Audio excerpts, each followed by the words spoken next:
So let's start the class of the day, and this is what article number 103. Very very important for your prelims. यहां से question मिलेगा ही मिलेगा आपको, जैसे 102 में बताया था, 103 में मिलना ही मिलना है आपको क्वेश्चन। ये क्या है देख लीजिए। अभी ये आर्टिकल 103 की हेडिंग क्या है देख लीजिए। हेडिंग से क्वेश्चन आएगा ही आएगा।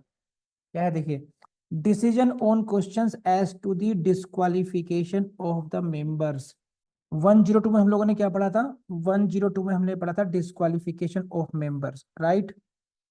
कि मेंबर्स के डिस्क्वालिफिकेशन कब कब होंगे। और 103 में हम लोग आ गए हैं। ये डिसीजन कौन लेगा, यहाँ पर क्या है पढ़िए मेरे साथ। If any question arises as to whether a member of house of parliament has become subject to any of the disqualification in 102 clause 1। 102 की जो क्लॉज 1 है, 102 की जो क्लॉज 1 है, उसमें से किसी ग्राउंड पर क्या कोई व्यक्ति डिस्क्वालीफाई हो गया है, तब क्या होगा? The question shall be refer to the president. President को पी फॉर प्रीलिम्स लगाइए, यहाँ से क्वेश्चन आएगा। And his decision shall be final. इतना भी कर लेंगे आप लोग, आपका काम बन जाएगा यहाँ पर। ये अब देखिए किसकी बात कर रहे हैं हम लोग, 102 को। जरा 102 पर नजर दौड़ाइए आप लोग, भूल मत जाना। 102 में जो क्लॉज 1 है, उसकी कौन कौन सी ग्राउंड है देख लीजिए। कि पहली बात, 102 में कितनी क्लॉज है बताना जरा। How many clauses? 2 clauses, right? है ना? 2 क्लॉजेस हैं। तो यहां पर 103 में किसकी बात कर रहे हैं यहाँ पर ये? हाँ, बस इतना ध्यान रखना कि उन्हीं की बात कर रहे हैं। 102 की जो क्लॉज 1 में कौन कौन सी ग्राउंड है? नंबर 1, ए मैं निकाल लेता हूं, देखिए ये रहा। नंबर 1 है, ए में क्या है? House of, sorry, office of profit की ग्राउंड पर। नंबर 2 कौन सा है? अनसाउंड माइंड के। नंबर 3 कौन सा है? अनडिस्चार्ज, इंसॉल्वेंट, नॉट सिटीजन, ठीक। और नेक्स्ट कौन सा है? Disqualified under any law. तो these are the grounds on which the decision shall be taken of the disqualification by whom? President of India. देखिए ये रहा इसमें। बस, the question shall be refer to the decision for the president. तो अब आपसे वो क्वेश्चन कैसे पूछते हैं? किसी भी ग्राउंड को पकड़ लेंगे कि कोई सिटीजन नहीं रहा है, या ही holds an office of profit. Suppose कीजिए उनका ये कि आकांक्षा आकांक्षा is the member of Lok Sabha, but at the same time she is holding an office of profit. So she should be disqualified. To whom the matter will be referred? Matter will be referred to the President of India, right? President of India. कर लेंगे आप लोग? And his decision shall be final. यहां से भी question आता है कि जो डिसीजन ऑफ प्रेसिडेंट है, क्या वो फाइनल होगा, क्या वो सब्जेक्ट टू चेंज होगा, कैसे होगा? यहां से क्वेश्चन, डायरेक्ट क्वेश्चन मिलेगा आप लोगों को। अब नेक्स्ट उस पर आ जाइए क्या है। एंड सेकेंडली अगेन 103 की जो सेकंड क्लॉज है, यहां से भी प्रीलिम्स में क्वेश्चन मिलता है आपको। देखिए क्या है। Before giving any decision on such question, president shall obtain opinion of home? Election commission. And shall को गोल कर लीजिए, shall act according to such opinion. यहां से फिर क्वेश्चन आता है कि प्रेसिडेंट का डिसीजन फाइनल तो होगा, but there is a prescribed procedure for the president. President के लिए भी एक प्रक्रिया दी गई है कि प्रेसिडेंट साहब कैसे करेंगे। प्रेसिडेंट हम क्या करेंगे? इलेक्शन कमीशन की ओपिनियन लेंगे और उसके अकॉर्डिंगली एक्ट अपॉन करेंगे।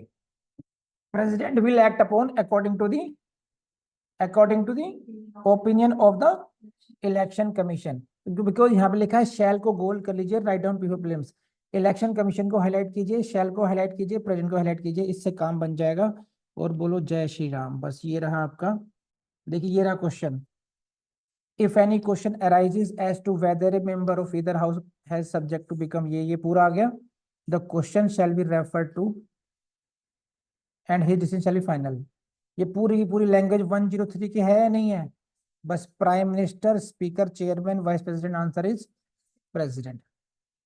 Who decides dispute regarding the disqualification of members parliament? President in consultation with। अब यहाँ ध्यान रखना, देखो दो जगह है, प्रेसिडेंट ऑफ इंडिया यहाँ भी है और प्रेसिडेंट यहाँ भी है, लेकिन ये जो लाइन है कंप्लीट लाइन है इलेक्शन कमीशन के साथ में। तो आर यू गेटिंग? कर पाएंगे प्रीलिम्स यहाँ या नहीं? ठीक। और देखते हैं, who among the following decides about the disqualification of. President of India. और तो पहला क्या दिया है ऑप्शन, इलेक्शन कमीशन। बस यहां से गड़बड़ मत करना है, जिन्होंने नहीं पढ़ा तो हो सकता है। ये देखिए, ये बहुत इंपॉर्टेंट क्वेश्चन है ये।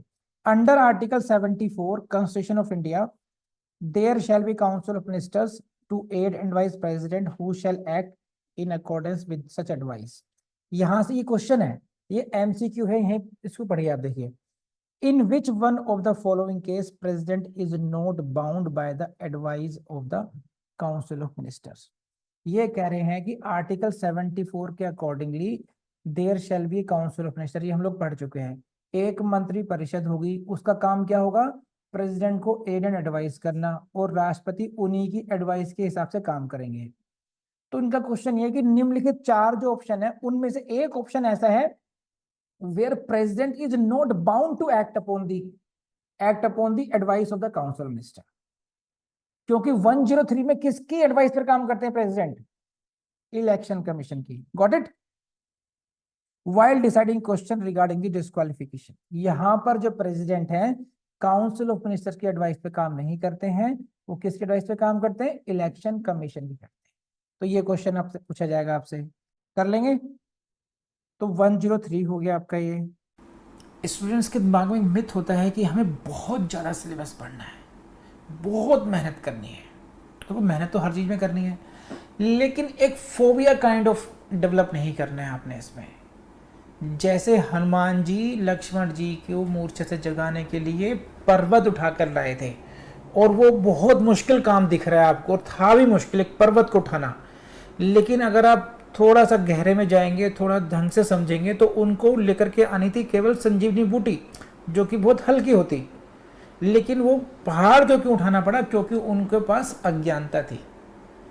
इसलिए गुड गाइडेंस में अगर आप पढ़ाई कर रहे हैं, आपको पास अज्ञानता नहीं है, तो आपका काम उतना ही आसान हो सकता है जितना कि जड़ी बूटी को उठा के लाना। अदरवाइज ये काम आपके लिए उतना मुश्किल हो सकता है जैसे कि पहाड़ को उठाना।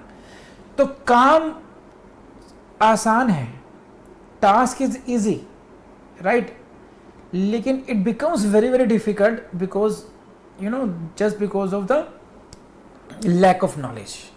कितना पढ़ना है, कहाँ से पढ़ना है, कैसे पढ़ना है, वो सबकी जानकारी अगर हमें होगी तो ये सिलेबस बहुत कम भी हो जाता है और बहुत अच्छे तरीके से हम क्वालिफाई भी कर पाते हैं। तो ये बहुत ज़्यादा पढ़ना है